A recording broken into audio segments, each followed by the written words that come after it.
你好，歡迎你收聽大觀演繹，我係 David。咁啊今日就要討論下呢個 Trump summarize 一下佢嘅中東行吓。咁同埋呢，亦都即係睇下呢個俄烏呢一邊啦啊。咁阿 Trump 呢兩壇嘢呢就有辣有唔辣，有比較成功嘅，亦都有比較唔成功嘅。咁我哋就兩樣都一齊嚟討論下啦。咁先講中東先。咁呢一次咧，阿 Trump 咧出訪呢個中東咧有幾樣嘢summarize 晒咧，有幾樣嘢都幾突出嘅。咁第一當然就係同阿沙地阿拉伯 MBS 啦攞到大單大雕。第一就叫到阿沙地太子投資6000億落去呢一個嘅AI 同埋所有相關嘅嘢度咁第二咧，亦都同時咧賣1420億武器。俾呢一個嘅成個武器系統成個美製武器系統咧就賣俾呢一個沙地太子咁當然講咗呢堆嘢咧，咁另一方面咧，佢哋阿 Trump 咧就安排咧，即係美國唔同嘅嗰啲大公司嗰啲所有同 AI 相關嘅公司無論 Google、Meta、Amazon、Oracle、whatever 啦成堆仲有 BlackRock 呢啲基金佬。咁會衝入去呢一個嘅沙地投資咁都係幫佢哋去開呢啲嘅數據中心咁因為沙地太子好想揾樣嘢嚟搞下，咁呢個其中一樣，佢依家又變咗好主力嘅一樣嘢搞呢一壇。咁變咗就有大雕籤咁喺會上亦都阿 Trump 咧亦都同阿沙地太子講喂咁啦，你 join 埋個 Abraham Accord 啦咁樣。咁Abraham Accord係乜嘢？一陣間會提一提因為佢都會同樣講埋俾呢一個卡他聽嘅。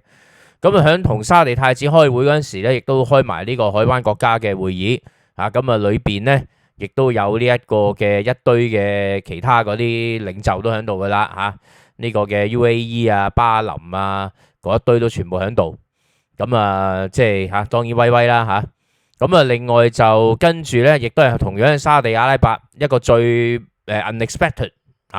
嘅一個 surprise 嘅見面，就係無端端敍利亞依家嘅臨時過渡總統我唔記得咗點叫啦總之就係呢位總統啦就係當時佢帶頭推翻咗呢一個嘅巴沙爾阿薩德嘅統治嘅。咁依家就係過渡總統咁呢一位嘅過渡總統咧，有機會見到阿 Trump。咁阿 Trump 咧仲即係開個唔錯嘅價錢俾佢，就係第一會解除對敍利亞嘅制裁。咁但係當然有要求嘅。咁第一你要睇下第一趕走巴勒斯坦相關嘅恐怖分子。第二咧就將 IS 嗰班人咧扣押收監。咁第三亦都希望咧即係敍利亞咧又係啦簽埋嗰個 Abraham Accord 咁呢個就係佢對敍利亞嘅提出嘅一啲嘅橄欖枝啦，一啲嘅機會咁而且在場咧有另外兩個角落啦。嗱，大家記得如果睇過我中東懶人包嘅，咁就我已經曾經講過啦中東四隻角以色列呢一個嘅沙地阿拉伯土耳其同伊朗。咁喺當場咧，以色列梗係唔關事啦呢壇嘢。咁但係敍利亞裏邊咧呢一個嘅沙地阿拉伯 MBS 喺度啦。連土耳其嘅埃爾多安都喺度，咁所以喺兩位仁兄見證下，而敍利亞嘅呢位臨時總統就 yes 即係我都願意即係呢個即係加入去我唔願意，我唔會再同以色列搞啦，咁樣即係搞對抗啦，咁樣係咁樣啦呢個就對住沙地。咁跟住就起程轉咗去卡塔爾去多哈。咁去卡塔爾咧又有呢啲咁嘅大雕啦咁阿卡塔爾嗰度幫呢一個嘅侵呢一鋪買呢一個嘅波音飛機亦都同時咧買呢個雷神雷神嘅嗰個系統大家知雷神嗰啲堅嘢啦，去系統咁除此以外仲有即係總之總值2430億嘅各樣嘅嘢。咁同埋呢一個係啦，卡塔爾航空買210架波音飛機咁total 就2430億make 到 deal 咁有10億係買雷神20億買呢個 General Atomic 嘅出嘅嗰啲嘅無人機，咁380億就買呢擺呢一個嘅 AI 嘅嗰個 Airbase 啊，咁啊所以大投資嚇，即係呢一次卡塔爾都係使大錢俾美國，咁啊美國就同時地又喺度即係咁啊，如果係咁嘅話，佢可以幫佢起呢一個嘅 Airbase 啊嘛，咁佢有 Airbase 即係等於有美軍進駐，咁啊亦即係等於有美軍喺度睇場，而卡塔爾呢，以前喺中東嘅議題裏邊，我亦都有提過下咁啊呢一個嘅其實卡塔爾唔係真正淨係跟伊朗嘅，佢冇錯係伊朗條僆，但係佢亦都係歐盟啲僆嚟。咁但係呢一次阿侵咁樣抌落去呢，就可以話將歐盟嗰邊都掹咗過嚟，即係卡塔爾有機會依家就歸順美國嚇。咁啊歐盟嗰條水佢當然照收啦嚇，咁但係就更加多歸順美國啦。咁啊對於伊朗嚟嘅當然係再一次挖埋佢啲長腳啦嚇。咁啊另外就當然咧得到阿侵祝福就話喂即係你世界盃嗰度即係等於阿侵會祝福佢啦嚇。咁啊好啦，咁啊跟住咧跟住最後一站咧就去阿聯酋咁啊去阿布扎比咁啊喺嗰頭咧就會即係亦都係有 deal 嘅商務部話同呢個 UAE 有 deal 咁就去起呢一個全球最大嘅 AI data center 即係除咗美國之外喺阿布達比嗰度起一個最大嘅 AI data center。咁啊所以就又係啦，又有着數啦，派完啦。咁啊派完晒之後，跟住就Sayonara。而今次當然亦都係另一個特別值得注意嘅焦點，就係冇去到以色列。好啦，咁啊呢個 summarize 咗各樣嘅嘢，咁我哋跟住就要 comment 下，即係睇下喂，咁呢一次點睇啊咁樣。咁如果總嘅嚟講你問我咧就係大體戰略啱，細節上就有啲疑問。咁我哋就分兩樣，先講大體戰略啱。大體戰略啱呢大致上整體嚟計啱做啱咗嘢嘅值得讚嗱，大家聽到各位侵粉咧，我唔係一味淨係鬧 Trump，即係佢做響以我嘅角度純粹以我角度以我 criteria 嚟睇，佢做啱咗嘅嘢，我亦都會 comment 話喂，佢做啱咗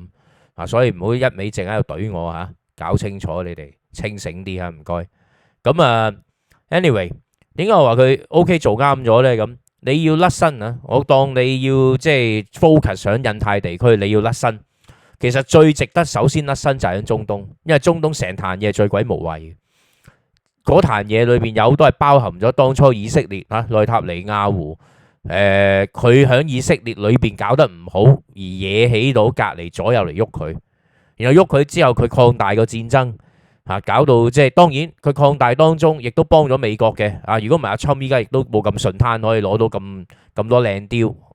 因為以色列發爛渣起上嚟嗰種恐怖呢，大家係有眼睇嘅。咁所以亦都係幫咗嘅。咁但係如果係內塔尼亞胡係都唔肯收工呢，繼續玩擴大化嘅話呢，咁你美國佬又要長期駐紮軍隊，尤其是如果你話仲要將航空母艦戰鬥群一路擺落去，你擺唔翻落印太地區，你會出事。咁所以大體戰略上呢，點樣收呢個工離開呢一個中東最無謂嘅地方呢？尤其是大家亦都記得我以前分析過啦，就算響伊朗就算早2-3年前即係未俾以色列對住佢啲外圍組織冚家炸田鼠其實響萊希都未死嘅嗰陣時呢，伊朗本身都千瘡百孔，佢自己都好唔掂個內部，亦都經常面對各種嘅示威遊行。佢嘅偏愛軍團自從蘇萊曼尼死咗之後呢，裏邊幾條軍頭喺度爭緊權，所以實際上伊朗真正有嘅能力其實就相當弱。如果以色列本身冇乜弱點嘅話，佢亦都唔敢貿然喐手。又或者如果當時阿侵仲係在野嗰陣時，冇 hold 住烏克蘭嗰嚿錢令到俄佬可以即係慫恿到呢個伊朗去借住呢一個哈馬瑞玩嘢嘅話，亦都唔使搞到美國佬要分心。所以嗰陣時我一路講話喂，你要諗辦法釘死俄佬響西邊，等俄佬冇能力去東顧，咁先至係最好嘅辦法所以借住烏克蘭嚟釘死俄佬，甚至繼續快速削弱俄佬，削弱到一個位連伊朗佬都唔敢幫，咁先至係最着數嘅，而唔係話呢，即係喺度拖下咧做嘢呢啲呢，有時咧 lost 咗 focus 唔係一件好事。咁但係無論如何依家總算係叫翻嚟啦。即係美國整體個外交政策似乎阿 Marco Rubio 嘅影響力一路增大之後呢，翻到嚟啦，即係比較正常化啦。依家你就要識得要去中東度 exit， 而中東度 exit 整體策略，首先你就要搞掂阿拉伯佬嗰扎友。當然唔代表你要對巴勒斯坦人一定要去對佢好。巴勒斯坦人呢單嘢簡單講，既之然都開撚咗火呢，亦都開到依家已經個仇恨都喺度呢。咁啊，好核突咁講，有啲衰嘢你就要做盡佢嘅啦。依家當然西岸亦都唔好忘記約旦河西岸嗰邊啲友，亦都同加沙裏邊嘅嗰班激進啲嘅友，其實大家都唔係 friend 嚟。包括你話以前哈馬斯裏邊嘅兩個支派法塔赫同埋呢一個哈馬斯，即係巴勒斯坦人兩大嘅政府嘅支派哈馬斯同埋呢一個嘅法塔赫，大家亦都係死對頭。所以喺咁嘅情況下咧，其實以色列如果能夠穩定到法塔赫嘅話咧，西岸嗰邊穩定咧，格沙嗱當初最好嘅梗係唔好做盡佢啦，唔好搞到咁肉酸。但係都既然搞到咁肉酸啦，依家仇恨喺晒度，咁就即係話一方面有嘢做盡佢，但係另一方面咧就唔好再喺周邊擴大啦。咁呢個任務咧，依家咧就係侵喺度完成緊以色列搞咗頭嗰段啦，依家亦都搞緊收尾嗰段，就係核突嗰橛嘢就由下內塔尼亞胡做埋佢。反正你當初係你有份搞大，依家索性你收撚咗場佢，唔該。咁所以阿侵整體就係個策略係啱嘅，要離開呢一個中東，唔好再去喺度嘥時間。而離開嘅辦法，一要搞掂翻阿拉伯佬，二亦都要冷落以色列佬。之前有時咧俾以色列佬牽住鼻哥走咧，你變咗美國完全冇威信。喂，大佬，你美國堂堂一個大國，任得以色列內塔尼亞胡要你真兵就真兵，要你幫手就幫手咁樣。個大佬你咁搞落去，成班阿拉伯佬即刻閃身。因為我都講過，阿拉伯佬其實嗰班統治階層或者啲甚至中產精英都好啦，嗰班友唔撚中意巴勒斯坦嗰班恐怖分子，佢哋都討厭嗰班人。但係咧就苦於無法甩身。你嗰啲因為嗰啲國王加埋精英階層甚至中產，佢哋嗰個嘅統治對城市嘅人係開心，但係對一啲鄉下人好多亦都好有不滿嘅情緒喺度。而呢不滿情緒可以為呢一個巴勒斯坦呢一堆嘅恐怖分子所用，或者為巴勒斯坦流亡嘅嗰堆人可以所用。咁所以如果你如果搞得即係太過撐以色列撐得太極端呢，嗰班友呢就會躁動不安喺人哋嘅國家度。一躁動不安嘅話，包括埋佢哋國家本身嘅底層嘅阿拉伯人，一躁動不安呢，嗰班大佬話想同你 friend 都 friend 唔喐，佢唔敢，一搞落去就自己即刻出事。同埋就係你好似沙地太子嗰啲你諗下咁成2000幾個王子，佢係太子嘅，但係佢唔係必然噶嘛。睇翻沙地嘅歷史，每一個新王上嚟，幾乎坐得穩嗰啲，差唔多都係政變上嚟嘅就推翻之前嗰個由太子升上嚟嗰個一階登基冇耐，跟住就俾啲阿叔表兄弟堂兄弟嗰都係推翻咗，跟住自己做，包括MBS 個老豆都係。咁所以對於 MBS 嚟計呢，佢都需要有人穩定佢自己嘅政權，尤其是係 MBS 又唔係完全冇一個 vision。佢嗰個 vision 佢唔想完全依賴石油，亦都想即係有其他辦法揾錢。一方面派豪強，一方面呢，如果揾到其他大國撐腰，佢亦都係打擊嗰啲豪強。咁所以對於 MBS 嚟嘅，佢有佢嗰條數要考慮。咁變咗你如果美國之前唔撐佢，佢就好鬼危險。佢危險嘅話，佢冇辦法，佢要揾其他人幫手撐。咁佢變咗中東嗰壇嘢，佢甚至就仲要恐嚇埋。所以恐嚇就係佢亦都要外圍養住一堆恐怖分子，包括 IS 嗰班人。如果唔係，佢就難以自保。佢未必中意嗰班友，但係佢唔可以唔養。咁為咗養住佢哋咧，就搞咁一搞落去咧，你個成個形勢就複雜咗。而呢個如果你話美國死撐以色列，就一定出事嘅。所以呢一鋪冷一冷落以色列，做俾以色列睇。第一，黑面俾阿內塔尼亞胡睇先。喂，大佬，你唔好再累撚我，你要收工㗎啦啲嘢，你自己諗辦法。核突嘢你一定要做盡。你已經洗濕咗個頭，好坦白，內塔尼亞胡，你將來到洗濕完個頭啦，搞完啦之後，你落台之後點樣嗰個你自己諗掂佢啦但係有啲嘢你冇得走，當初你本來就要俾人查貪腐嘅，咁你條友仔搞到將嗰件事鬧大到去一個不可收拾嘅地步之後，你而家甩咗身，某程度上甩咗一橛身啦或者咁樣拖得到啊，咁但係事後就算你可以甩到身都好，喂呢壇嘢你就唔好再要我美國佬幫你收場，你要自己諗辦法收咗佢，冇可能無限期支持你嘅，咁玩落去玩到幾時？即係如果你美國想話入美國優先啊，你連烏克蘭都唔理，咁你老實講，你連以色列你都應該用翻咁上下嘅態度，唔係下下俾你內塔尼亞胡牽住走，咁唔係辦法。呢個係第一樣嘢嚇，佢做啱咗，先冷落以色列嗱戰略上。咁跟住第二樣嘢咧，整體做啱咗咧，就係當然就係投資落去阿拉伯世界度。尤其是阿拉伯世界裏邊啦，大家將中東唔好成日將所有嘢撈埋一堆，淨係覺得嗰啲全部都係恐怖分子，唔係咁樣嘅。尤其是海灣國家嗰一堆，以內部嚟計嚇，統治係高壓嘅，但係相對地咧又算係和平嘅。同埋對於美國佬嚟計咧，其實最鬼麻煩就巴勒斯坦嗰邊嗰抽友嘅啫。你話喺海灣國家由沙地到巴林到呢個科威特、阿聯酋，甚至你加埋呢個卡塔爾，你甚至落去半島，仲有即係也門、安曼，其實嗰扎友都係想揾水嘅，基本上亦都唔係話真係想日日喺度同你打。你話佢哋有冇個夢嚇？話喂阿拉伯人重新強大咁樣，唔係冇，但係你話佢哋個夢有冇大到話要恢復翻當年阿拉伯帝國盛世，就個個都冇。呢班咁嘅酋長咧，呢班油王咧，個個嘆慣。你要玩咁大咧，佢哋係冇人想嘅。但係佢哋需要有大佬啊，而且好有趣地咧就係你可以係有個 broker，即係例如話 MBS 喺成個海灣國家裏邊做 broker 啊，領導個所謂領導就係同輩之中佢最得寵係咁解啫。咁呢個 broker 咁佢就可以天然地同美國佬傾。咁但係對於美國佬嚟計咧，你淨係得一個 broker 就一定死嘅。咁所以今次啊，整體嚟計，雖然啊 MBS 最受寵嚇。但係咧，同時投資落去呢一個嘅阿聯酋，而且阿聯酋啊，嗱好有趣嘅嚇，嗱呢啲就係啲微妙位啦。佢投資落 MBS 投資落美國啊，當然係勁啦。咁但係與此同時，MBS 咧響佢國內亦都要開一個500 megawatt 嘅數據中心，嗰個數據中心會用最靚嘅晶片。咁呢個當然益咗黃仁勳啦。啊咁，但係當然啦，投資嘅話咧，已經有客 mark 住嘅啦。其實即係。將來邊個會盡量用得到啲 data center 有優先權，就係今日投資落去幫手投資落去沙地嗰頭去幫佢搞嘅嗰班，咁都係嗰幾間公司㗎啦，來來去去都係美國嗰幾間㗎啦。咁但係呢，如果你講靚，可能係最靚，但係講個規模唔會係最大，最大嗰個依家就去咗阿聯酋，所以某程度上呢啲嘢就係一種微妙嘅平衡嚟嘅。阿聯酋睇落喂，好似個規格啊係由商務部去傾啫，就好似冇呢一個嘅阿侵咁盛大，但係喺阿聯酋阿聯酋得到嘅嘢，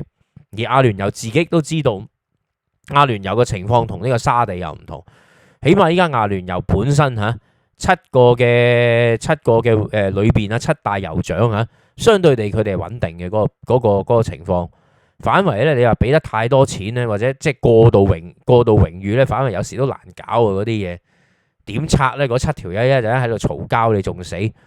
咁而且呢7條友暫時都穩定，大家唔使俾過龍嘅錢，過龍嘅錢咧反為仲麻煩。依家咧就而且依家擺明咧，暫時係俾阿 MBS 受寵，而俾阿 MBS 受寵咧，主要就要穩定住沙地國內，因為 MBS 老實講得罪人多，但係 MBS 嘅得罪人多當中，既有維持自己權力需要而要去鎮壓啲豪強呢一方面，但係另一方面咧 MBS 係夠世俗化。呢條友仔至少都係喺外國，即係喺喺英國定係英國定美國，我唔記得咗受過教育。條友唔係完全冇見世面嘅人，咁所以對佢嚟計呢，佢搞嘅改革裏邊既有鎮壓豪強之意，維持自己嘅權力，但係個方法就唔係去走交嘅路線，即係走真主偉大宗教路線，唔係搞嗰啲，唔係將呢個神權政治再擴大佢唔係，佢係搞世俗化令到呢一個嘅。沙地阿拉伯裏邊婦女咁首先可以去開始揸車，可以翻工咁樣。當然你即係嗰啲服裝，你當然要跟翻個規矩。但係有啲嘢佢放鬆咗，然後咧亦都咧 seek for 外邊嘅投資，唔係淨係話喂我淨係做石油買賣啦，亦都想做其他。而呢啲冚唪唥 present 到對外界一個投資機會，亦都同時你可以吸引佢嘅投資。咁所以如果你話搞民主黨左膠嗰套嘢，好死板地框死佢。因為佢喐過阿卡斯基，喐得好肉酸，仲要係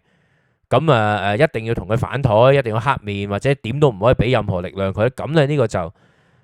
道德上好似好有高地，但係實際上對於美國個成個中東政策就會好大障礙。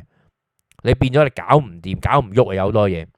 同埋就會令到成個海灣地區裏面呢，如果你變成咗單拖係 UAE 做大 broker 呢，就唔穩定。倒翻轉頭就其他嗰啲個個望住 UAE 自己本身個俾人哋太多焦點，佢又唔舒服，亦都俾人太多掣肘。另一方面呢，就係其他嗰啲咧個個條氣唔順想爭，或者呢，即係有好多古靈精怪嘢會去做。或者話全靠 UAE 去派 UAE 嗰班友，個個落晒袋，派唔得勻巡，冇人爭，咁個個都唔鋸。咁但係你依家咧就一方面幫咗阿 MBS 穩定佢個政權，一方面咧就亦都令到佢即係有咗水頭，亦都同時平衡咗 UAE 嘅影響。因為有一段時間呢一個嘅尤其是拜登政府時間咧，呢個嘅 MBS 係極不受寵因為卡斯基嘅關係，令到 UAE 其實某程度上獨大咗。咁依家就 balance 翻啦，終於。而呢種 balance 咧，你先至會咧可以引起到即係 UAE 都要醒神，喂，你唔好一陣間喺塔利班嗰頭喺度玩嘢。而且你老實講，你 UAE 喺塔利班呢壇嘢度有冇事先 warn 得到美國佬呢？喺拜登政府時期，同埋號稱幫你 broker 去同塔利班嗰條友傾，結果乜 Q 都冇。當然最初搞嗰個係阿 Trump，但係去到拜登時代，居然係乜嘢風都收唔到。又冇幫手去勒住，而個個都知道你 UAE 對住塔利班有相當影響力，好多流亡咗去嘅普什圖人嗰班 Pushto 係 reside 響即係住響你呢個 UAE 嗰頭噶嘛，阿聯酋嗰頭噶嘛。咁你喂大佬，你乜 Q 都冇做，你玩嘢，咁所以要平衡下 UAE 咧，即係俾沙地太子有得威下，同時令到沙地太子個位穩定，因為畢竟佢而家仲未做王。但係依家呢壇嘢裏邊呢，佢就有機會即係坐得更加穩。咁等佢老豆睇下幾時去見阿拉嗰陣時咧 hopefully 佢就應該可以坐得穩。咁佢坐得穩而繼續走世俗化路線，帶領帶頭。咁佢加埋 UAE 一齊去走世俗化路線呢，亦都有機會會令到周邊一啲再細啲嘅巴林咁科威特本來就係啦相對窮 L 嘅巴林或者之前喺度親伊朗嘅卡塔爾嗰堆冚唪唥都會走。咁最希望最終就係如果能夠令到連也門呢呢啲都喺海灣裏邊嘅嗰啲國家呢都能夠穩定到呢，咁又好搞啲啦。咁所以呢，就喺呢一個嘅雖然之前阿 Trump 同呢一個嘅叫乜 Q 同阿胡塞武裝嗰個協議裏邊有啲太過求其，個執行嘅細節係肉酸嘅。但係整體上你依家如果成個局望落去呢，咁樣你甩身呢就比較好啲啦。即係相對地，第一你至少原本就已經親西方嘅、親美國嘅，直情係叫親美國嘅勢力裏邊，你 balance 咗啦。依家係MBS 同埋 MBS 嘅沙地阿拉伯同埋嗰幾位酋長夾埋嘅 UAE， 大家雙方都穩定咗落嚟。兩個 broker 兩個大 broker， 好啦，依家加多個新嘅 broker 入嚟就係叫卡塔爾。而卡塔爾嘅入嚟都有好處嘅，依家全部都係 under 美國佬照住。咁之前大家如果仲有記憶仲有印象咧，就已經係去到我唔記得咗係 Trump 第一任嘅啦，已經係甚至再早啲啦。奧巴馬尾任即係第二任嗰陣時，有段時間曾經就係沙地阿拉伯同卡塔爾兩邊，因為卡塔爾其實都住咗成堆哈馬斯真主黨胡塞嗰扎人響晒卡塔爾度。咁你變咗咧就試過咧就為咗也門武裝嗰單嘢咧，倒翻轉頭進攻卡塔爾嘅，即係呢一個嘅包圍卡塔爾。如果大家仲記得MBS 沙地阿拉伯帶領住成堆海灣國家圍 Q 住卡塔爾，淨斷晒佢啲米，斷水斷糧咁嘅玩法嘅。咁你話佢受伊朗控制，你搞彎咗我，撲你個街咁。咁依家如果咁樣 block 法咧，就即係變咗唔使煩啦。卡塔爾都係 under 美國佬。咁美國佬一個睇晒，全部睇實晒。咁你班友有咩嘈嘅，揾我嚟嘈，我做你哋嘅大佬，真正大佬就係我。但係 broker 就3家，呢3家做 broker 咁變咗卡塔爾如果歸順咗呢，咁就成個阿拉伯嘅嗰一橛半島呢，就比較理順得啲。咁變而胡塞武裝暫時又 out of 咗呢一個 out of 西啦，已經係咁咧，剩低一橛呢，依家呢就係即係就係當日敍利亞咁呢個即係講埋呢一橛先啦，就變咗海灣國家個整體嗰個嘅 balance of power 大體上係做得穩定嘅，三家唔同有嚇，三家都穩定，而卡塔爾裏邊咧亦都有一堆嘅哈馬斯啊、真主黨啊嗰堆有，咁呢個其實已經可以話某程度上亦都係對於伊朗嘅某種嘅橄欖枝，因為伊朗亦都係響卡塔爾有水有錢抌落去嘅。咁如果美國佬用呢種方式射錢入去呢個卡塔爾咧，咁你都當然唔會懷疑嘅，就係卡塔爾政府多多少少都會濕咗入去俾伊朗佬，亦都俾埋伊朗下邊嗰啲組織真主黨啊、哈馬斯啊嗰啲，當然間接地 buy out 呢班友。咁 buy out 呢班友咧，其實咧亦都係有助於以色列嘅咁。不過一陣間咧，我講埋敍利亞嗰筆，然後咧就講埋點解其實佢唔係真係拋棄咗以色列，佢只係黑面俾內塔尼亞胡啫。咁 anyway 就呢橛戰略上係做得 OK 嘅穩定咗阿拉伯世界，咁啊令到阿拉伯世界都分清楚邊幾個大頭甚至連代表住伊朗嘅嗰個嘅卜卡亦都坐入去啦。咁 hopefully 就可以令到海灣地區裏邊唔好咁多內戰嘢啦。尤其是呢一個嘅胡塞武裝呢個喺也門呢邊嘅，如果有幾個大頭喺度，加埋美國佬一樣擺軍事基地甚至連卡塔爾都擺埋呢個嘅沙地太子本身沙地又有阿聯又有，咁嗰幾個各一拍埋嘅，你望住個地圖，加埋安曼本身已經有美軍基地咧，咁就夾到你胡塞武裝，即係也門嗰邊夾到你死一死。咁胡塞武裝依家唔敢同美國佬作對嘅話，咁就好搞啲啦，成個就穩定咗啦。依家個區域，咁呢個區域穩定咗，咁當然就順手就要拉埋落去敍利亞度啦。嗱，點解拉埋敍利亞落去又啱使呢？咁樣嗱，呢個就真係你要美國佬自己上嘅。敍利亞咧就響正以色列北邊，好啦，尤其是依家因為敍利亞呢個新政權冇錯。如果你話依家呢個過渡總統，佢曾經出身喺 Al-Qaeda， 即係阿蓋達出嚟，但係佢係2016年已經脫離咗 Al-Qaeda， 佢自己嗰班人。估計呢啲嘢，如果你又係喺度追溯前事，又好緊張佢以前做過啲乜呢？你一玩道德交呢，你係死硬嘅。呢壇嘢你就變咗平住中東，一陣間俾俄佬插翻隻手入嚟呢個中東呢啲咁嘅亂局呢，嗰啲裏邊咁多個部落咁多嘅軍閥。你一陣俾俄佬重新插到隻手，唞到啖氣，一插隻手入嚟你就死得㗎啦！呢鋪早排有呢個危險喺度，俄佬喺度係咁掉橄欖，係咁撥橄欖枝，甚至連以色列內塔尼亞胡都 advise 過呢一個嘅阿 Trump 就話：喂，你都係俾翻俄佬入嚟，俾翻俄佬有海軍基地，咁就穩陣啲喎咁樣。咁你知當時阿 Trump 鬼迷迷咁嘅樣，你係咁信阿普京，咁你咪死得啦，同埋信阿內塔尼亞胡。咁你一定撲街嘅呢一單嘢咁搞，尤其是個新嘅政府，如果你話俾俄羅斯立翻，咁你搞咁多嚟托柒咩？盞麻煩，佢一響度佢個中東又亂過嘅，只會咁。所以你話大體上你話盡將呢個敍利亞重新拉攏入嚟，就算佢最終唔係完全跟得足美國佬，因為國內好難搞嘅，有啲政治嘅嘢，但係起碼佢能夠做到 broker， 而呢個 broker 又能夠帶嚟資金、投資、和平嘅話呢，深拋派得掂主流嘅嗰一堆嘅撈教組織嘅話呢，加埋伊朗佬依家一路俾人包圍緊，咁如果伊朗佬頂唔順跪撚咗嘅話呢，咁將哈馬斯同埋真主黨嗰扎人總之高層就買通晒你，由得你底層嗰扎，咁就由得以色列佬去做啦。嗰橛就由得你其他嗰啲係咁打柒佢啦。咁但係上層買通佢。咁呢個咧亦都係即係好事嚟嘅。如果以整體嘅戰略，呢個係啱嘅。你一定要拉攏埋敍利亞入嚟，你拉攏埋敍利亞，而呢樣嘢尤其是又有埃爾多安嘅首肯，呢個亦都好緊要。因為敍利亞其實有邊境係同呢一個嘅埃爾多安嗰邊嘅土耳其接壤。如果敍利亞嘅呢一個嘅歸順係冇埃爾多安去幫手背埋書咧，就死硬嘅。就玩唔喐嘅，但係如果有埃爾多安背書，又有呢一個嘅 MBS 背書，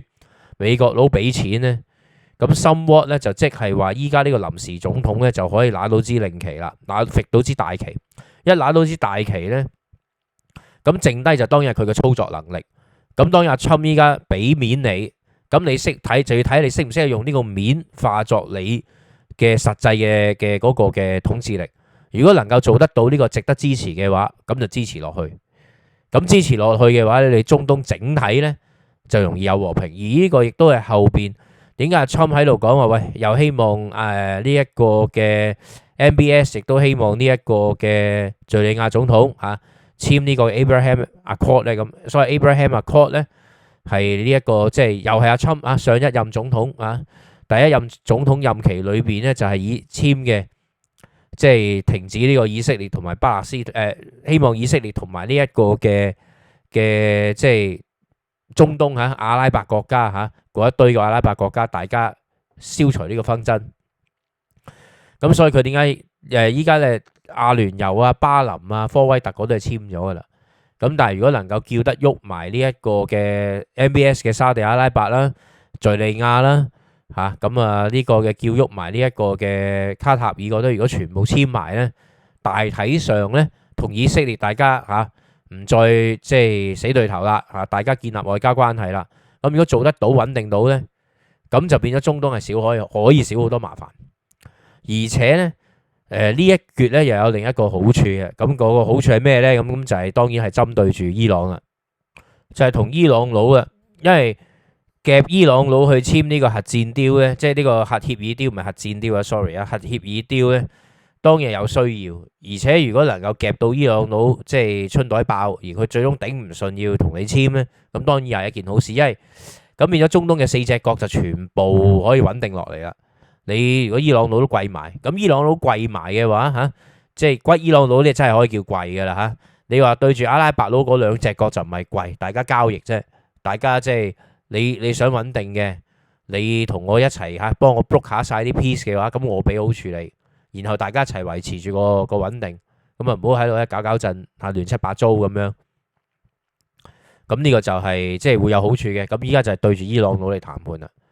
咁阿侵對住伊朗佬談判呢，當然重點睇下個核雕成點啦咁但係當然伊朗佬依家都獅子大開口嘅嗰個位，所以獅子大開口就係你美國即時解除所有制裁，咁我就即時同你簽咁樣。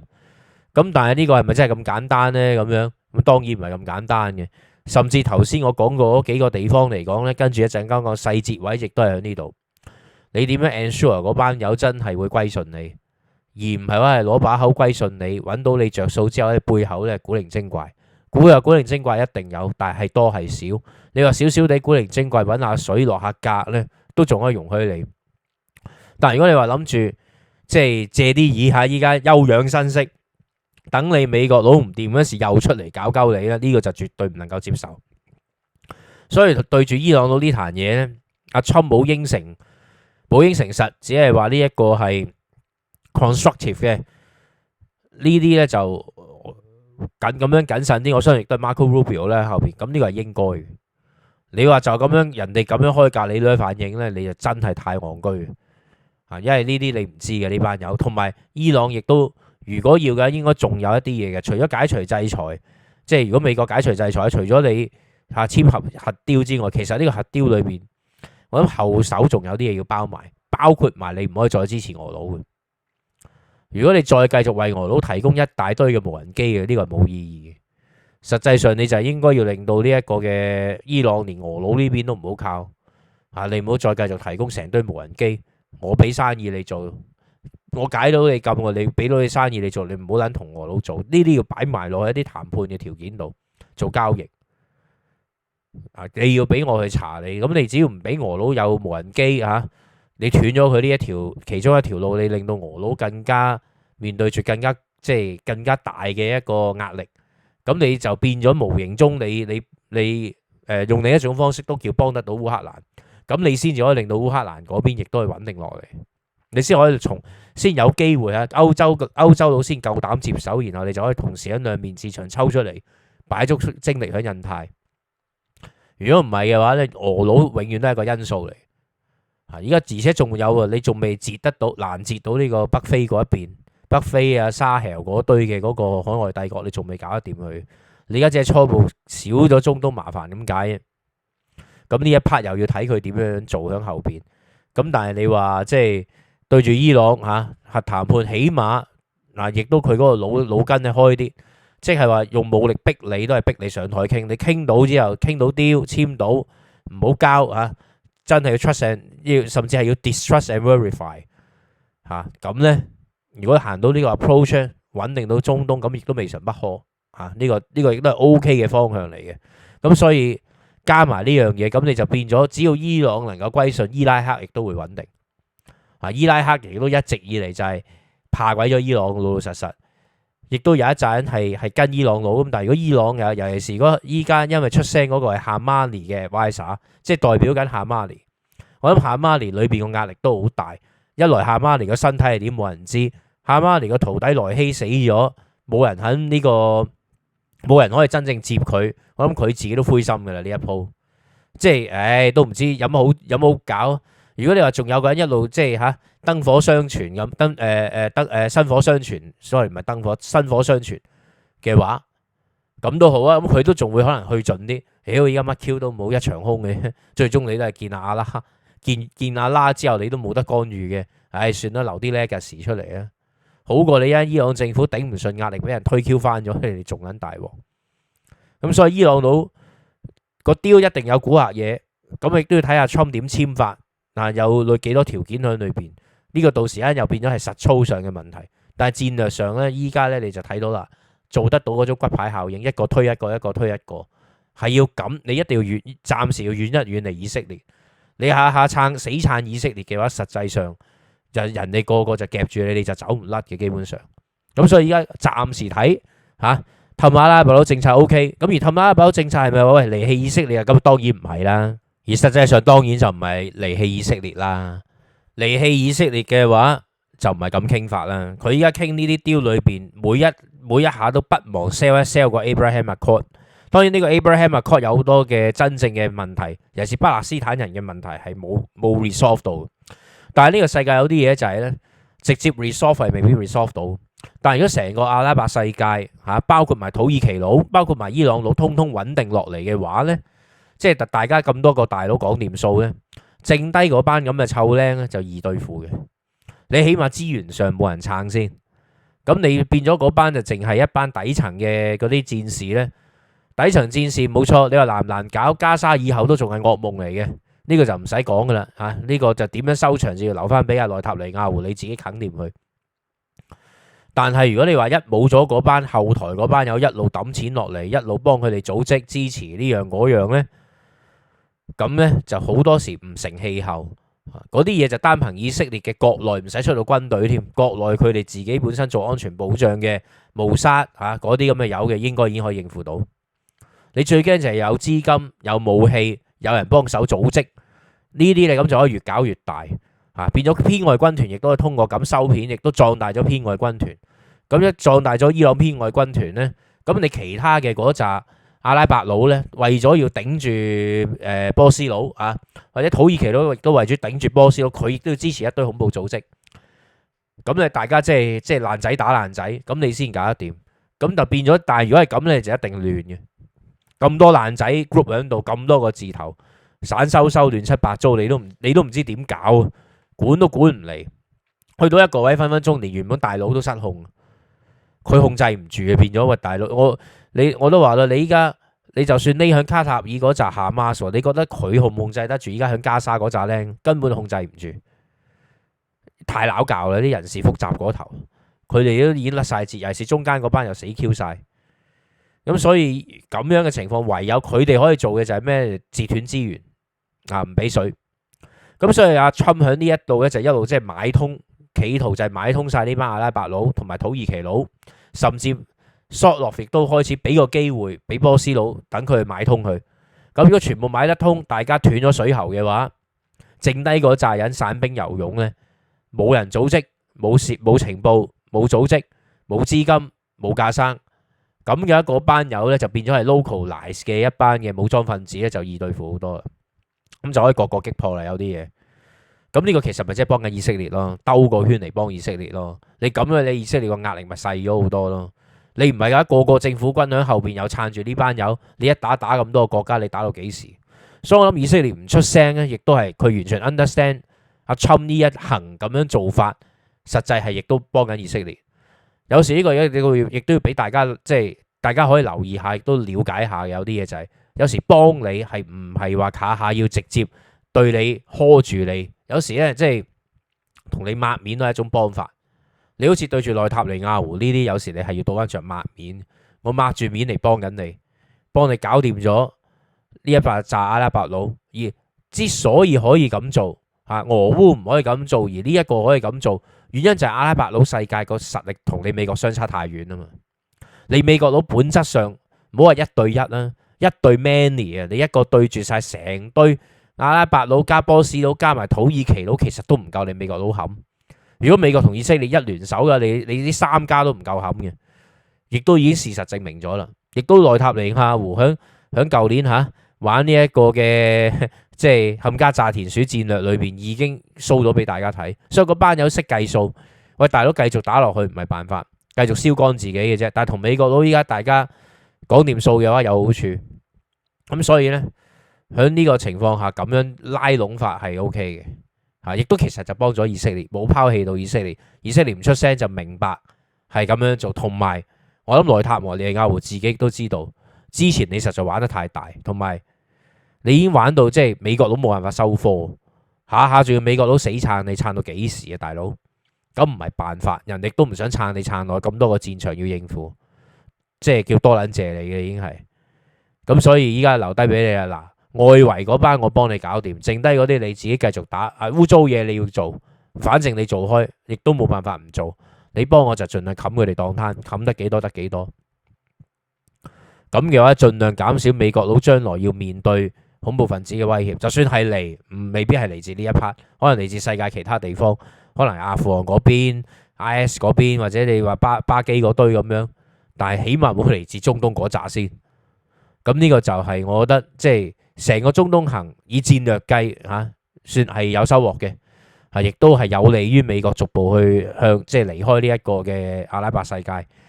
用錢嚟買通而唔係用兵力夾硬威逼。咁但係跟住我哋要講下實操啦。點解我話實操上有瑕疵有缺陷，而且嗰啲缺陷會可能影響到後邊嘅部署呢？咁好啦，咁我話實操上有問題，咁係咩問題呢？咁樣第一，時機上唔夠靚。咩叫時機上唔夠靚呢？就係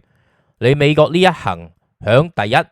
係同胡塞武裝簽咗停火協議，而且係美國自己提出嘅，美國主動提出添嘅。當然胡塞都話就話胡塞亦都有提出啦嚇，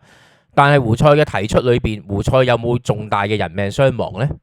有冇嘅高層人員死咗呢？又死咗幾多戰士？炸爛咗幾多嘅架生呢？如果你話即係美國嘅呢個行動，如果係有任何好成功嘅地方呢，阿 Trump 喺 Truth Social 咧一早就已經講到天咁響。咁但係大家可以留意到嘅就係一直以嚟阿 Trump 連呢一 part 佢自己都冇宣傳。如果有宣傳，即係有宣傳，你都仲要打折嘅。如果連宣傳都冇，咁你諗下打埋折即係幾多嘢呢？即係話美國由3月嗰陣時息盧嗰單嘢笑爆嘴嗰單咁嘅，即係求撚期到你唔信嘅，話去出擊胡塞武裝呢單嘢，炸到依家根本係冇結果嘅，可以話你冇削弱到胡塞武裝，幾多胡塞武裝包匿喺地底啊嘛？到底佢爛咗幾多嘢，死咗幾多人，冇自己都唔報出嚟。呢啲咁嘅嘢有政績梗會報嘅，如果你冇嘅話，就即係根本就並不是很有效果。而呢啲嘢就係你對外宣傳，就當然可以話胡塞武裝貴啊，或者話伊朗逼胡塞武裝貴啊。但係喺行內就個個一眼睇你就知道，根本係你美國自己冇 achievement， 你炸落去都喺度嘥 gas。咁啊，再繼續嘥 gas，然後胡塞武裝繼續得閒走去偷襲去美國啲船嘅話，你咪好 Q 大鑊。而呢個最攞命嘅一點就係阿拉伯佬呢一紮友中東世界冇強嘅。你想真係有長久能夠有震懾力，你一定要顯到你個 muscle。呢班人難聽啲講就算包括豪強都係呢班仆街咧，就係唔見棺材唔流眼淚。點解伊朗佬臨到尾依家腳軟緊，就係因為以色列發癲。所以你可以咁講嘅就係阿 Trump 喺呢個 moment 係喺胡塞武裝用咁嘅方式嚟同胡塞武裝傾和平呢下嘢喺咁嘅 moment 下，然後走去同人傾和平，然後與此同時就全世界都睇到嘅就係美國準備要同偉大祖國打貿易戰，但一打貿易戰又縮得咁鬼快。雖然我上集講過啊，呢個唔可以叫跪啊，即係美國佬有美國佬嘅計算喺度啊，逼到大陸佬上台傾就算㗎啦。但係嗰個場面唔靚，有時你話喂，場面有乜緊要啊？最緊要講實際，場面有時都好緊要，因為呢啲嘢有時係遞緊個 message 出去，好多呢啲嘢有時，尤其是話對住阿拉伯佬呢啲國家，佢哋又唔係有一個超級成熟嘅文官政府，好多嘢係好多時睇大頭嘅，睇豪族睇大頭嘅，嗰扎人嘅觀感有時就重要過你實際嘅嗰啲人嘅 assessment， 因為嗰啲統治都仲係比較唔係咁現代化嘅佢哋。如果嗰扎人睇你有啲睇你唔起咧，你就濕滯。就呢一刻可能為咗錢咧就乜都制，但係下一刻就可能會同時就會同你玩鬼反嘅啦。你係唔知嘅啫，依家即係呢一刻好似聽落好似好制，但係咧嗰個 moment 揀得曳嘅話咧，令到佢哋係冇敬畏之心。而第二點同第一點亦都係相關嘅。第二點咧就係咧呢一次咧阿 Trump 咧嗰個格局啊，即係擺出嚟個格局低。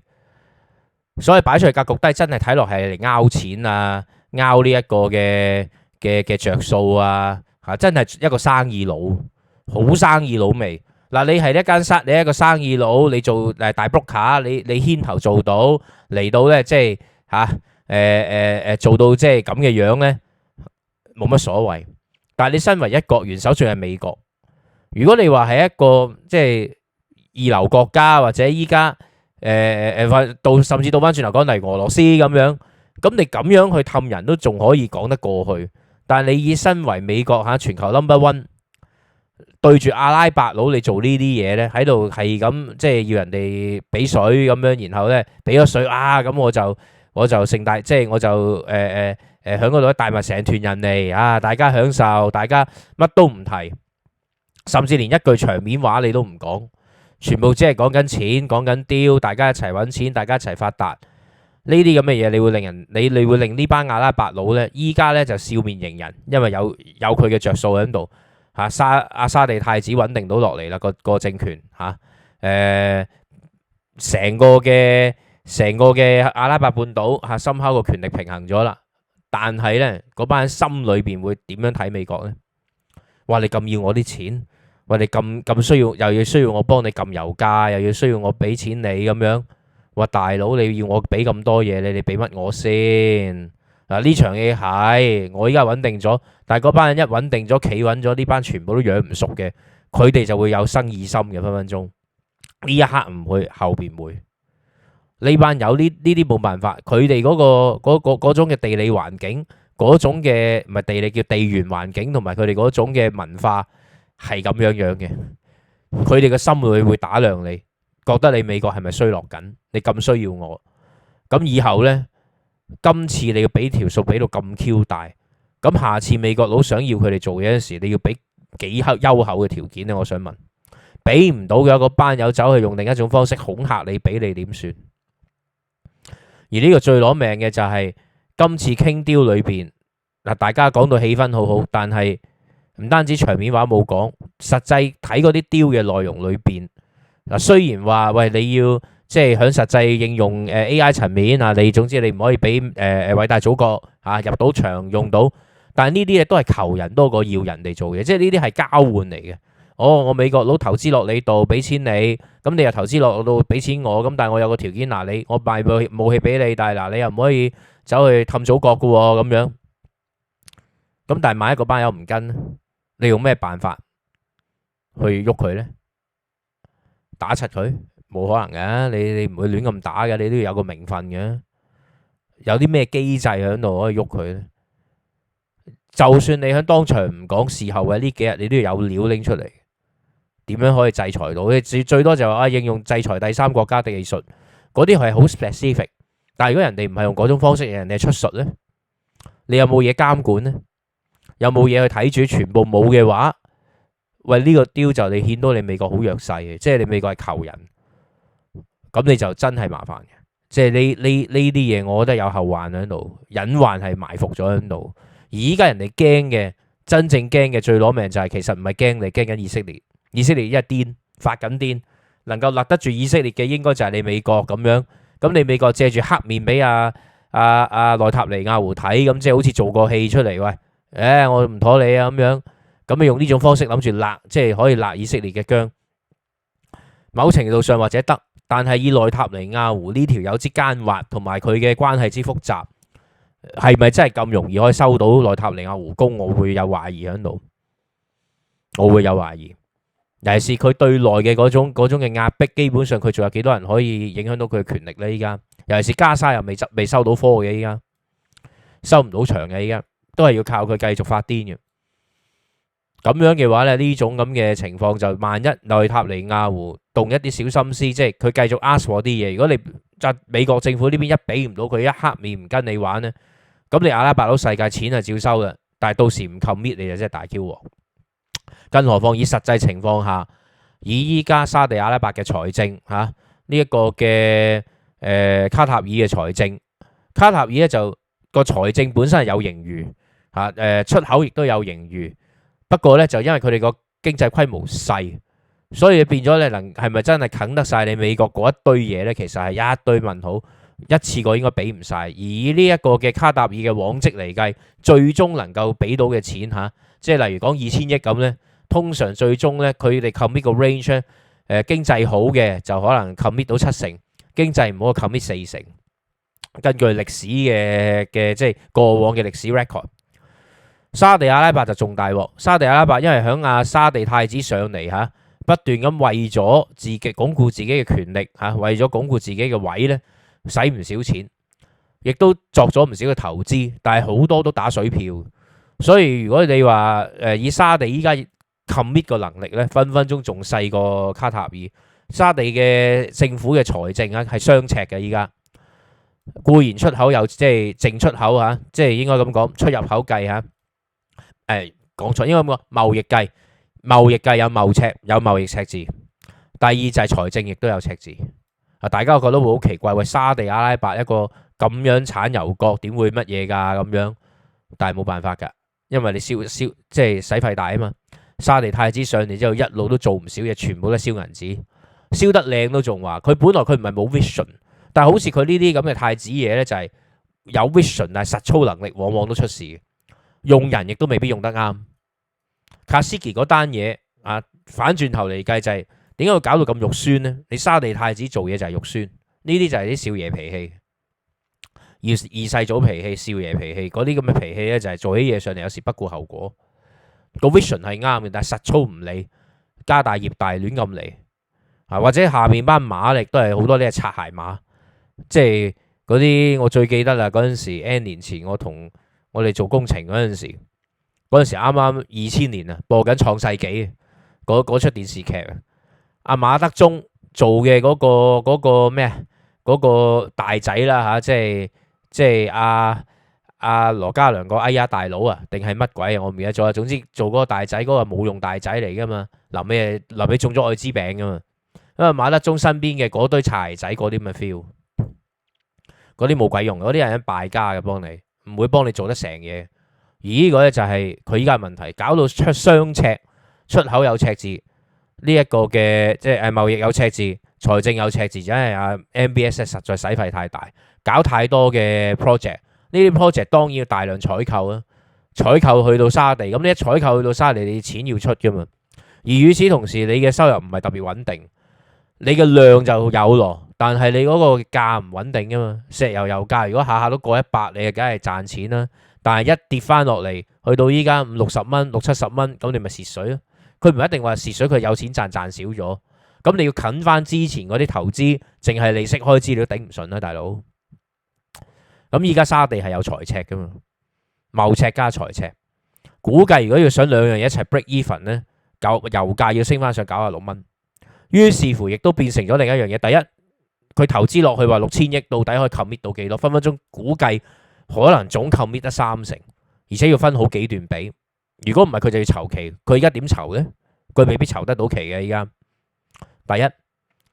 第二咧就係咧呢一個嘅油價嗰度，佢邊有能力可以幫你美國再將油價撳到落50幾蚊，撳到落55蚊？你諗下，由70幾蚊嗰陣時話撳到落去，已經係近50蚊頂嗰啲邊位啦。美國嗰個通脹都係只係跌咗大概0.1%，嗰個年化計由2.4變咗2.3，4月份。我當你再多啲咧，跌個0.2有 so what 咧？但係嗰個已經人哋已經出緊血，亦都投資唔翻得到咁多落你身上。咁所以實際上沙地可以 commit 幾多係成問題。如果沙地 commit 幾多成問題，而你美國冇辦法逼得到佢做其他嘢噶，喂，咁即係佢坐喺度收你啲嘢嘅啫喎。武器你俾唔俾佢呢？另外就係武器都俾得太過濃，俾咁大嘅武器，當然佢唔會一次過俾得晒，亦都唔會一次過佢俾錢俾得晒啊。但係你俾咁多，喂，啲武器個美製武器係咁流落去呢班阿拉伯佬國家度，嗰班友靠唔靠得住？會唔會一陣間走去破解完之後，佢懶啫，佢賣俾想破解嗰啲，你咪撲街。嗰啲你有咩嘢去睇住呢？然後呢個呢聯繫埋跟住最後嗰一點嚇，點解實操有問題？係啊，最後嗰度嚇嗰下嘢，點解話呢個點解話實操有一個問題呢？亦都包括埋個時機，就係美國國內自己嘅情況。美國嚇阿侵上台，Elon Musk坐住 DOGE 嗰陣時，佢斬人斬得幾緊要，而且斬人裏邊包括國務院、包括 CIA、包括 FBI、國土安全部嗰一堆友，包括連司法部。你斬咁多人嘅話，個問題就嚟啦。就算你話當你冇斬到去中東 office， 但係 oversee 佢哋嗰紮老頂走晒。第一，你未必夠人手做嘢，而你個電腦系統未必可以。唔好成日諗住咧話我哋用 AI 用電腦取代一切，呢個唔係咁樣嘅。其實 AI 系統有佢嘅極限喺度，小弟用開 AI 系統用得多，大家都知嘅。無論大語言又好，或者各種即係識別啊，各種嘅系統，佢有佢嘅 limit 喺度，因為佢係難聽啲講，最終都係 garbage in garbage out。唔好太過 fancy 佢哋啲嘢。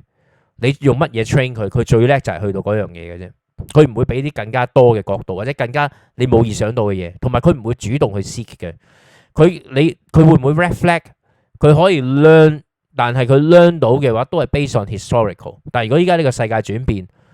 需要人到 think out of the box， 然後叫佢話依家 adjust 你個裏邊嗰啲嘅 system adjust 落去，你邊啲位應該要 flag， 邊啲位可以唔使 flag 住，呢啲嘢要由人嚟判斷，呢啲唔係個 machine learning 可以判斷到嘅。無論邊一款都係，就算美國依家我懷疑軍部佢哋用嘅嗰套系統，你都冇辦法 flag 晒 flag 邊啲唔 flag 邊啲個 criteria， 你都要有，最終要有人手去教佢嘅。其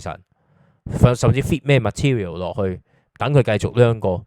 呢都要有人去噶嘛。邊啲係啱，邊啲係唔啱，最初都要。之後你繼續 learn，即係有個原始 model， 然後由呢個原始 model 再俾其他 model 去跟住學習。OK， 後邊嗰橛可以機器自己訓練自己，頭嗰 part 你要有人去訓練噶嘛。嗰啲判斷係由人嚟，唔係由機器嚟嘅。但係你人走晒依家，自怕仲要係如果有人走投靠到敵方，條氣唔順咧，有時唔係淨係錢嘅問題，係你咁炒鳩我，我為美國政府貢獻咁多，你老味個臭閪，你而家你炒鳩我用咁嘅方式，咁我條氣唔順，我去投敵，你吹我啊？或者有啲好理想化嘅人亦都有喎，喂，我一直服侍嘅嗰個美國，我覺得係一個民主陣地嚟嘅。其實依家唔係我投靠外邊，係另一種嘅 whistleblowing 嚇。我投靠敵人，等敵人咧俾壓力落去咧，等你自己清醒翻，都有啲咁嘅怪人嘅喎，你唔可以排除。但係咁就死啦！你啲嘢全部鬧緊晒出街，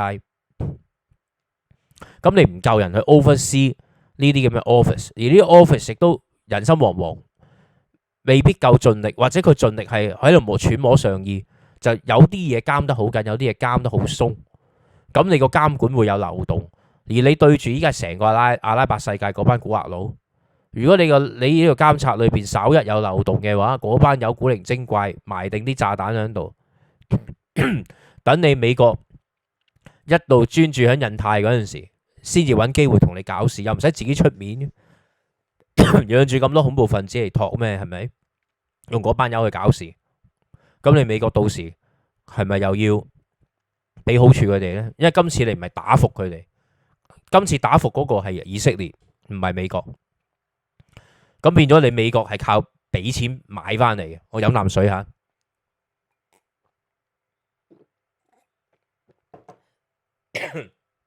咁嘅話呢，嗰班友會覺得最多咪以色列我係咪？而如果到時以色列都乘機踩一腳落去，喂你阿 Trump 你咁對我之前內塔尼亞胡條氣唔順嘅話，唔係啦，不如我都搞你啊，我又開條件啊，然後借啲嘢同俄佬打下眼色，咁你點呢？你美國唔夠人，你啲情報可能外泄，邊個打邊個，你成個情報網可能已經俾人起咗出嚟，要令到你眼又聾耳又聾。雖然你話你靠 surveillance， 但係執行嘅有啲嘢你唔可以淨靠 surveillance， 你都要有 human agent 喺度。如果將你啲 human agent blind 咗佢，咁你點呢？所以喺呢種情況下，你要搞咁大嘅 deal 出嚟，而你唔夠人去 oversee 佢，去監管佢，咁所以我懷疑呢啲細緻操作做得曳呢，就整體戰略雖然做得啱，亦都做得靚，但係呢所有細節執行一樣衰嘅話呢，就明明有一個好嘅 strategy 呢，因為執行不力而搞彎咗，一搞彎咗，到時可能仲多麻煩。呢個呢就係我認為整體上大體 OK， 但係實際上操作多好多問題。你更加唔好忘記，你依家差唔多由 Marco Rubio 一條友操盤，喂大佬佢好撚忙，仲要佢自己嘅國務院佢都打算縮編，一縮編嘅話佢更加忙。你分分鐘顧得東唔顧唔到西，再加埋情報系統又縮編，再加埋一個垃圾嘅國防部，國防部裏邊我諗 Pete Hegseth 呢條友，我覺得阿侵係，如果你真係仲想有啲威信，你炒鳩佢嘅要。呢個咩撲街係廢柴嚟嘅，一條醉貓，冇腦嘅醉貓，做嘢亂 Q 嚟，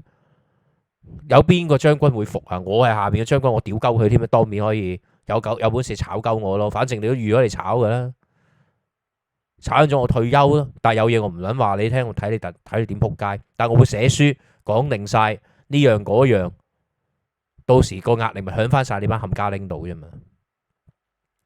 但係如果你阿 Trump 唔去炒呢咁嘅仆街仔嘅話咧，呢個咩特別要炒嘅？其實炒 Mike Waltz，honestly 即係將 Mike Waltz 轉走咗，唔做國家安全顧問。Mike Waltz 係有啲柒，但係 Mike Waltz 個真正嘅能力唔係咁差。但係 Pete Hegseth 就係一件廢柴，係廢柴中嘅廢柴添呢條。實際上我覺得咧 Mike Waltz 係有啲樣衰嘅呢個位，係幫 Pete Hegseth 承擔咗一部分嘅責任。有啲嘅香港 KOL 喺度講話 Mike Waltz 最大責任，因為佢選錯人。實際上呢啲 group 如果你唔討論到咁敏感嘅嘢咧，就算奶鑊都爆唔喐。真正大鑊嗰個係 Pete Hegseth， 但係 Pete Hegseth 依家俾阿 Trump 保住，而且佢仲要坐國防部。你以後點做行動啊，大佬？但係啲香港 KOL 啲成班已經變晒侵粉，係冇晒腦嘅，你已經係真正要喐嘅，真正要爆光嘅。即係爆佢樽嗰個就係 Pete Hegseth， 但係 Pete Hegseth 係忠實 mega 粉、忠實侵粉啊嘛，唔喐佢，大家咪嗰個輿論咪冚唪唥走晒，喐咗阿 Mike Waltz 佢，所以你班撚樣係冇腦嘅，你班撚樣都係，我屌你啊真係。But anyway， 依家呢個情況咧就係漏咗好多疏失喺度，表面係做得唔錯嘅，但係呢啲咁嘅一各樣漏洞，尤其是做唔到美國嘅威勢，而反為美國有啲似埃契弟嘅。呢一下會，我覺得會有後患。不過如果能夠最終壓服伊朗佬即係伊朗佬主動跪咧，都仲好啲。咁佢都仲有多少威勢？咁咧就最多就等到由即係阿美國阿 Trump 嘅美國將個注意力真係擺晒落印太地區。如果印太地區俾人纏住嗰陣時，到時先會有事搞。咁但係而家就睇下搞唔搞得掂伊朗啦。搞得掂就好啲。而且亦都搞掂都要睇個 deal 係點寫。如果又係求其四捨五入呢，咁啊又係後患無窮。呢一刻就氹走咗你，等你一到去其他地方陷入泥沼嗰時咧，又會爆屎渠。而且呢，唔係啲大頭玩嘢，即係唔係大頭直接出面，係叫班僆走去同你玩爆屎渠。到時又係嗰啲我之前講過，周圍爆屎渠，睇下你點執。咁呢個咧就係成個阿拉伯之行我嘅睇法啊，同埋總結。咁啊，依家咧跟住講下呢一個嘅俄烏啦都要跟進下。咁啊呢個俄烏戰爭呢一邊呢，戰場就繼續膠着嘅但係烏克蘭其實呢一輪就冇上一輪咁慘嘅，已經多少發動翻一啲嘅攻擊喺度咧，就即係直接對莫斯科本土亦都有攻擊。咁啊變咗咧，即係反而普京呢一輪呢，佢致力於去玩外交、玩蠱惑。當然佢亦都繼續係同戰場上繼續同烏克蘭喺度對抗緊啊，兩邊都對抗緊。一個喺戰場上有進展，一個咧就係烏克蘭咧就係跨開戰場咧，直接又係繼續進攻呢一個嘅俄國一啲嘅本土地方，但係唔係直接進攻啊，即係用導彈襲擊，咁咪令到俄佬係繼續頭痛。但係如果你話將個焦點擺翻落去戰場以外嚇更加重要嘅政治上面咧，咁啊個鬧劇嚇阿侵搞一大輪，結果亦都係鬧劇收場。個鬧劇就係俄佬嚇，本來阿侵喺度大大聲話：喂，你唔咩嘅，我喐你㗎，我制裁你㗎，我又同澤連斯基 friend 啊，你好快啲同佢傾。咁啊擺明咪阿普京咪 hea 你咯，hea你咪話我哋可以傾，不過你歐盟同埋呢一個嘅澤連斯基，你要我普京無條件停火，然後去傾。我而家就同你話，我直接同你烏克蘭傾，就無條件談判。咁啊將翻你轉頭，好啦，咁啊依家話好啊嚟啊咁樣，一話嚟啊！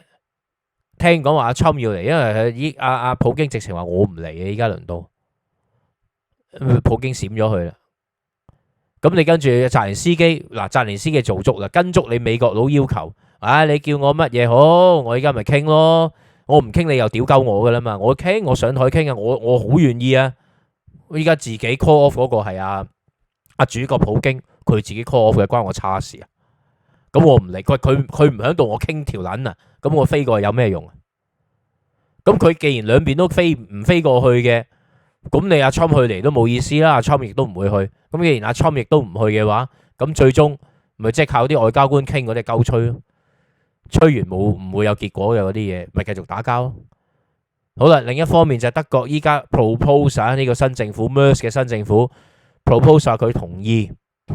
呢一個嘅 NATO 嘅 member 加軍費要加到上5% 添，咁啊即係呢個就係又係叫做氣氛出嚟啦。咁啊我諗阿 Merz 響一個咁鬼樣衰尷尬嘅方式去上台啊，俾人哋否咗第一次，依家咧就我諗要做盡佢嚟顯下啲威勢。咁但係咧你嗌到咁大咧，到底有幾多個國家肯跟，同埋你國內自己跟唔跟到，攞到幾多票，將來有冇後患，亦都成問題。所以喺咁嘅睇法嚇，我覺得呢個阿 Merz 德國嘅呢個阿 Merz 呢條友係有啲張飛格，有啲即係又係咧，即係打死霸就嗰班人啊。總之有前冇後，打死霸就，先喐咗先講。我做大佢先，後果係點就唔係好理。到有時俾人一 backfire 一將軍咧，你自己係謝晒。上次我嗰個唔係上次係前一次啦。前一集我擺佢嗰張謝晒皮嘅相喺度，嗰張舉手嗰時謝皮嗰個樣，其實就係即係俾大家睇下，即係呢個人啊，你睇得出咧，佢個政府咧又係有幾分阿侵味嘅，即係雖然佢唔係阿侵嗰邊啊，但係即係點解個咧嗰陣味就係有前冇後，打死霸就冚唪唥咧，中意嗌到天咁響，但係到做嗰時係咪真係做到，你都成問題。同埋你會亦都但係到轉頭，因為咁而引起幾多人反對你，亦都唔知冇留意，到出撚咗事啊，然後先嚟oh shit咁。呢個真係好撚煩啊！你而家呢個世界，你上埋嗰班有成班都啲咁嘅水平嘅，真係吹得響冇實操水平，實操唔到呢個世界講乜撚都冇用。尤其是依家呢個世界嗰種嘅格局，你要玩真嘅富國強兵，而唔係鳩吹。玩真嘢嘅，你係要好實幹嘅，好實際嘅，又好實在，你先至有機會打穩個基礎去同人哋練，而唔係一味靠鳩吹。鳩吹往往係搞到周身敵人，你甩唔到身，到時你就大撚鑊。德國而家搞單咁嘅嘢，我唔知叫好定唔好。但係澤連斯基呢一邊呢，就係我就做足啦。